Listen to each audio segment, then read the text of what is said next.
Western एक्सप्रेसवेवर वाहतूक कोंडी मोठ्या प्रमाणात झाल्याचं आपण पाहू शकतो। वाहनांच्या लांबच लांब रांगा लागलेल्या आहेत।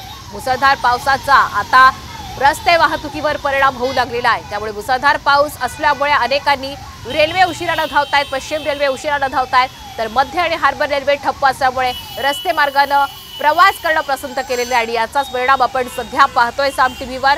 पश्चिम द्रुतगती मार्गावर सध्या वाहतूक कोंडी आहे। पाऊस कोसळत आहे, याचा परिणाम जो आहे तो मुंबईच्या अनेक सखल भागात पाणी साचल्याचं देखील पाहायला मिळत आहे। दुसरी महत्त्वाची गोष्ट म्हणजे या पावसामुळे जे आहे ते मुंबईकरांची लाईफलाईन असलेला रेल्वे सेवेवर देखील याचा परिणाम झाल्याचं पाहायला मिळत आहे। आठवड्याचा पहिलाच दिवस आहे, चाकरमान्यांना कामावर देखील वेळेवर पोहोचायचं आहे, मात्र यासाठी कुठेतरी जी मुंबईकरांची लाईफलाईन आहे रेल्वे सेवा, ही रेल्वे सेवा देखील विस्कळीत झाली आहे। परिणामी चाकरमान्यांनी जे आहे ते आपली खासगी वाहने जी आहेत आज घराबाहेर काढली, मात्र मुंबईच्या बोरिवली परिसराकडून वांद्र्याच्या दिशेने किंवा मंत्रालयाच्या दिशेने जे लाखो चाकरमानी कामावर जातात, यांना कुठेतरी या वाहतूक कोंडीचा सामना करावा लागतो। मी सध्या विलेपार्ले पूर्वेकडील पश्चिम द्रुतगती महामार्गावर उभा आहे। आपण पाहू शकतो या ठिकाणी वाहनाच्या लांबच लांब रांगा लागलेल्या आहेत आणि या वाहतूक कोंडीमध्ये एक रुग्णवाहिका देखील अडकली असं या ठिकाणी आपल्याला पाहायला मिळत आहे।